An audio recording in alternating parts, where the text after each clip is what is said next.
ከከጀላችሁ አይቀር እኔ ዘንድ ብቻ ያለውን ከጅሉ አለበዛ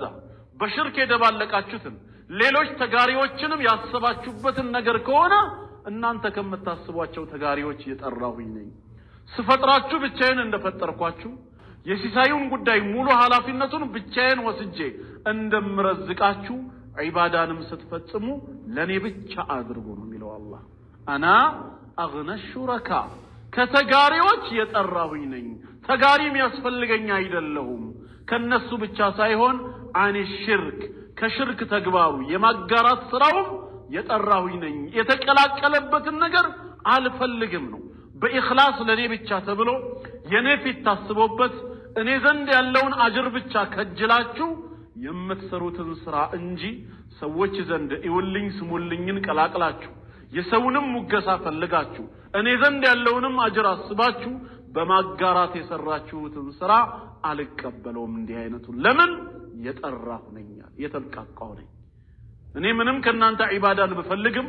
ለዒባዳ በፈጥራችሁም የምቀበለው ዒባዳ ምን አይነት ዒባዳ ነው ይያለ ነው አላህ ለኔ ብቻ ተፈልጎ የተሰራ በኢኽላስ ማለት ነው በማጥራት የሰራችሁትን ነው ከዛ ውጭ አልቀበልም ማለት ይበልጥ ሲዘረዝረው ጌታችን ቀጥሎ ምን አለ من عمل አለ የሰራ ሰው عملا አንድን ስራ አለ ወደ አላህ ሊያቀርበው የሚችል መልካም ስራን የሰራ ሰው በገንዘብ ሊሆን ይችላል በዳዕዋ በንግግር ወይ በተግባር በሰውነቱ ሊሆን ይችላል ብቻ ወደ አላህ መቃረቢያ የሆነ መልካም ስራን የሰራ ሰው ግን በሚሰራበት ጊዜ አሽራከ ፊህ በዚህ በስራው ውስጥ አጋርቶ ከሆነ ማዕየ ከኔ ጋራ ገይሪ ሌላን አካል አጋርቶ ጨምሮ ከሆነ ውጤቱ ምንድነው አለ አላህ ተረክቱሁ አለ ያን ሰው ተወዋለሁ ያጋራውን ወሽርከሁ ያጋራብኝንም ስራውንም ጨምር ሽርኩንም እተወዋለሁ ወደማን ወዳጋራው ሰው በልሂድና እሱ የፈለከውን ነገር ይስጥህ ከሱ አገኝ እኔ ዘንድ ምንም አታገኝም ብዬ ችላለዋለሁ እተወዋለሁ ስራውን አልቀበለውም ማለት ነው አጠቃላይ የሐዲሱ መልእክት አሁን ምንድነው ማለት ነው አንድን ስራ በመንሰራበት ጊዜ አላህ ይቀበለን ዘንድ ከፈለግን ስራችን ጥሩ መሆኑ ብቻውን በቂ አይደለም ማለት ነው አላማና ግቡ አኺራ ታስቦ መሆን አለበት የአላህ ፊት ተከጅሎ መሆን አለበት በቁርአንና በሐዲስ መሰረት የተጠቀሰ አንድን መልካም ስራ መልካምነቱን ብቻ ሳይሆን የምናየው አላማና ግባችን አኺራ መሆን አለበት የአላህን አጅር ፈልገን መሆን አለበት ኢኽላስ ማለት ያ ነው ወማ ኡሚሩ ኢላ ሊያዕቡዱላህ ኢላላህ ሰዎች አልታዘዙም አላህን ሊገዙ እርሱን ሊያመልኩ ቢሆን እንጂ አለ ሲያመልኩትም ደግሞ ሙኽሊሲን ያለው ጥርት አድርገው ሽርክን ሳይቀላቀሉበት በዒባዳቸውም ከሱ ፊት ውጪ የሌላን አካል ፊት ወይም ደግሞ የሌላን አካል ውዳሴ ሳይፈልጉ ከአላህ ብቻ ከጅለው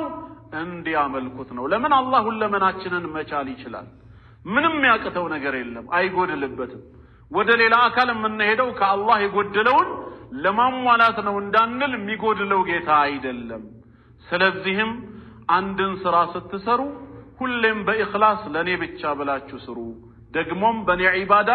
ሌላን አካል እየደረባችሁ አታጋሩብኝ አታሻርኩብኝ ነው የሚለው አላህ የሐዲሱ አጠቃላይ መልእክቱ ስራችን ኢኽላስ ይኑረው ወደ አላህ እንቀርብበታለን አጅር እናገኝበታለን ብለን ምናስበውን ሁሉ አላህ አንተ ካየህልኝ አንተ ከሰማህልኝ ለኔ ይበቃኛል ብለን በኢኽላስ እናድርገው ልክ ረሱላህ ሰለላሁ ዐለይሂ ወሰለም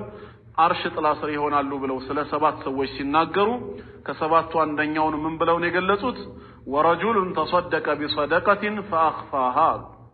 ሰደቃን ወይም ምጽዋትን የሰጠ የመጸወተ ሰው ነው ያ ሰው ምጽዋቱን ሲያመጣ ከሰዎች እይታ ይደብቀዋል حتى لا تعلم شماله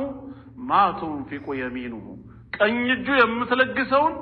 ግራ እጁ እስከማታውቅ ድረስ ባጠገቡ ያለ ማለት ነው የራሱ የሆነ ቅርብ ሰው ምን እንደሰራ እንኳን ማወቅ እስከማይችል ድረስ ከቅርብ ወዳጁ ወይም ከልብ ጓደኛው ተደብቆ አላህ ካየልኝ ይበቃል ብሎ የሚሰራው ኸይር ስራ ነው ማለት ነው ኢኽላስ ይሄም ሐዲስ አጠቃላይ መልእክቱ በእዩልኝ ስሙልኝ ወይም በሪያ ትንሹ ሽርክ ላይ መውደቅ የለብንም ረሱል ሰለላሁ ዐለይሂ ወሰለም እጅግ በጣም ከናንተ ላይ ከምፈራው መካከል አንዱ ትንሹ ሽርክ ነው አሉና ሰሃባዎች ረዲየላሁ ዐንሁም ምንድነው እሱ ሲሉ እሳቸው ምን አሉ? አርያ ታይታ ነው ብለዋል። እዩልኝ ስሙልኝ ነው። ሰውየው ሰላቱን ሲሰግድ ሰዎች ስላዩኝ ብሎ ማሳመር የለበትም። ኖርማል ሰላቱን ነው መስገድ ያለበት። ሰደቃም ሲሰጥ ለሰው ብሎ አይደለም ከጌታው አጅርን ፈልጎ ነው። ረዋሁ ሙስሊም ኢማሙ ሙስሊም በሰሂሃቸው የዘገቡት ነው ማለት ነው። ወደ ሁለተኛው ሐዲስ እንሄዳለን። ሁለተኛውም ሐዲስ እንደዚሁ የሚያስተምረን ጌታችን አምላካችን አላህ አምስት መሰረታዊ ቁም ነገሮችን የምሉእ ባህሪያት ባለቤቶች መሆኑን ረሱል አለይሂ ሰላቱ ወሰላም ሊያስተምሩን ነው ማለት ነው። በተለይ ያው ይሄ ሐዲስ ከመልእክቱ አንፃር እጅግ በጣም ሰፊ ስለሆነ ምናልባት አላህ ፍቃዱ ከሆነ እንዳይቆራረጥባችሁ በቀጣይ ፕሮግራማችን ስንገናኝ ኢንሻአላህ ክፍል 2 ላይ አቀርብላችኋለሁ። ይሄ ኪታብ የሌላችሁ ወንድምና እህቶች ኪታብ ኡሱሉል ኢማን ብላችሁ ከገበያ በመግዛት ተመሳሳይ ኪታቦች አሉ። አንድ ኪታብ ኡሱሉል ኢማን ይልና አዘጋጁ ላይ ኑኽበቱ ሚነል ዑለማ የሚላል የተወሰኑ ሊቃውንቶች የተመረጠ ሐሳብ ነው ከነሱ የተወሰደ የሚላል እሱ ሳይሆን ኪታብ ኡሱሉል ኢማን ሸይኹል ኢስላም ሙሐመድ ኢብኑ አብዱል ወሃብ ረሂመሁላህ ረህመተን ዋሲዓ እሳቸው ያዘጋጁት ነው እና ለዛሬ የመጀመሪያውን ሐዲስ ስለ ኢኽላስ ካየን በቂ ነው። በቀጣዩ ፕሮግራም ክፍል 2 እስክንገናኝ ወሰላሙ አለይኩም ወራህመቱላሂ ወበረካቱሁ።